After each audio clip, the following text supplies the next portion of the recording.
हर हर महादेव। ओम नमः शिवाय। सावन का महीना भगवान भोलेनाथ को समर्पित है।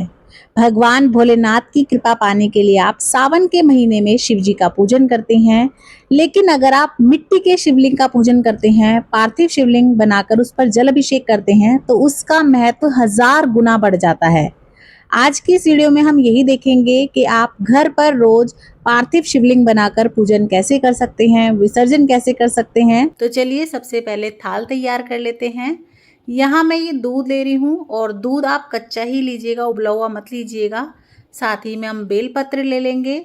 बेलपत्र आप 2, 5, 7 कितने भी ले सकते हैं। बस आप ध्यान रखिएगा आपके बेलपत्र जो है खंडित ना हो, टूटे हुए ना हो, क्योंकि सावन के पूरे महीने ही हमें पूजा करनी होती है और रोज रोज बेलपत्र जो है नहीं पॉसिबल होता लाना। तो आप इकट्ठे लाके भी अपने फ्रिज में रख सकते हैं और रोज पूजा में इस्तेमाल कर सकते हैं। 7 दिन तक बेलपत्र बासी नहीं माने जाते हैं। उसके बाद हम कलावा ले लेंगे। साथ ही में हम अपनी जोत ले लेंगे, धूप ले लेंगे। तिलक करने के लिए हम चंदन ले लेंगे। आप सफ़ेद, पीला, अष्टगंध चंदन कोई भी ले सकते हैं। चढ़ाने के लिए हमें चावल चाहिएंगे। चावल आपके साबुत ही हों, टूटे हुए ना हो, ध्यान रखिएगा। उसी के साथ साथ हम ले लेंगे भोग लगाने के लिए मिश्री या चीनी या गुड़ भी आप ले सकते हैं। भोग प्रसाद के लिए आप कुछ फल ले लें। आप चाहें तो आलू और खीरा, टमाटर, ये सब चीज़ें भी ले सकते हैं। कुछ फूल अगर मिल जाए तो बहुत अच्छी बात है, नहीं तो आप बिना फूलों के भी पूजा कर सकते हैं। साथ ही में हम 1 लोटा जल ले लेंगे और इसी में हम गंगा जल डाल लेंगे। सावन में पूरे 1 महीने के लिए बाबा भोलेनाथ की पूजा अर्चना की जाती है। तो कई बार पॉसिबल होता है कि हम मंदिर चले जाएं, लेकिन कई बार ऐसा होता है कि नहीं मंदिर जाया जाता। वर्किंग है, जॉब पे जाना है, या सुबह सुबह इतना काम हो जाता है कि काम निमटते निमटते 11-12 बज जाते हैं, मंदिर का टाइम निकल जाता है। तो ऐसे में आप अपने घर पर ही बहुत आसानी से शिव जी की पूजा कर सकते हैं। इसके लिए आप पार्थिव शिवलिंग का निर्माण कर सकते हैं, या उससे भी सरल तरीका है, आप इस तरह से जो है मिट्टी ले लें। आप किसी गमले में ले सकते हैं इस तरह से, या अगर आपके घर पे कोई गमला है जिसमें पहले से पेड़ लगा हुआ है, बेलपत्र का, शम्मी का, या कोई और भी पौधा लगा हुआ है, तो आप उसमें भी उसी गमले में पूजन कर सकते हैं। बस ध्यान रखिएगा कि तुलसी के पौधे में आपको नहीं करना है।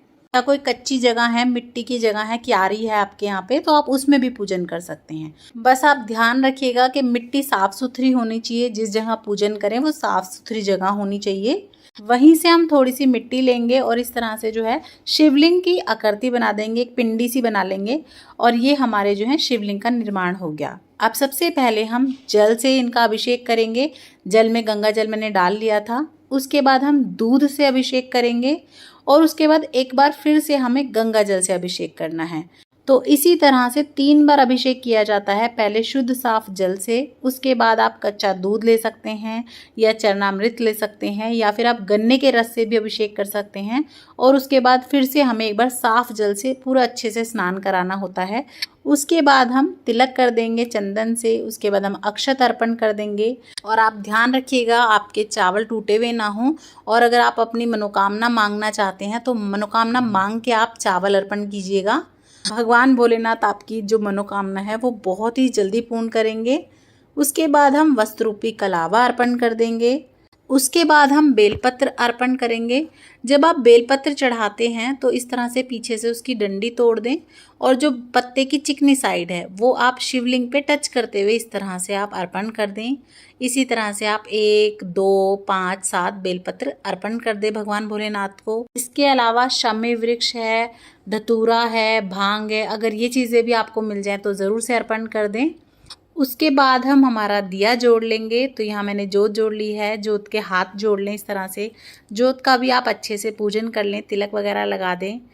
उसके बाद हम इस तरह से धूप दिखा देंगे, भोग लगा देंगे। तो मैं यहाँ चीनी से भोग लगा रही हूँ, जैसा कि मैंने बताया आप गुड़ से, मिश्री से भी भोग लगा सकते हैं। उसके बाद हम भोग लगा देंगे फलों से। तो आप कोई भी सीजनल फल हो उससे भोग लगा सकते हैं। और उसके बाद हम फूल अर्पण कर देंगे। अगर सफ़ेद रंग के फूल मिल जाएं तो आप ज़रूर से चढ़ाएं, नहीं तो आपको जैसे मिलते हैं आप उनसे पूजन कर सकते हैं। 1 लोटा जल ले लेंगे और हाथ में आप कुछ दाने या फूल ले लें, और यहीं पर बैठकर हम कथा सुनेंगे।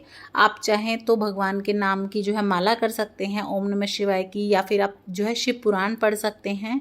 जैसा आपके पास समय हो उस हिसाब से थोड़ी देर आप भजन वगैरह कर लें। उसके बाद हम प्रेम पूर्वक भगवान की आरती करेंगे धूप दीप दिखा के। साथ ही में आप कुछ दक्षिणा अर्पण कर दें। तो अगर आप व्रत कर रहे हैं पूरे महीने के तो भी आप इस तरह से पूजन कर सकते हैं, लेकिन अगर आपने व्रत नहीं करे हैं तो भी आप सावन के पूरे महीने इस तरह से सुबह पूजा कर सकते हैं। उसके बाद जैसा आपका डेली रूटीन है आप उस तरह से अपना दिनचर्या कर सकते हैं। अब बात कर लेंगे कि हम इसका विसर्जन कैसे करेंगे। तो देखिए, या तो आपका जब जोत संपूर्ण हो जाए तब आप विसर्जन कर सकते हैं, या फिर आप शाम को कर सकते हैं, लेकिन अंधेरा होने से पहले कीजिएगा। जो दक्षिणा आपने रखी है वो आप साइड में इकट्ठी करते रहें। महीने के अंत में एक साथ भी दान कर सकते हैं, या जब आपका मन करे किसी गरीब को या शिवालय में दे के आ सकते हैं। फल वगैरह आप बांट दें। और ये जो शिवलिंग है ना, ये यहीं पे इसी गमले में या इसी मिट्टी में यहीं की यहीं आपको इस तरह से विसर्जित कर देना है।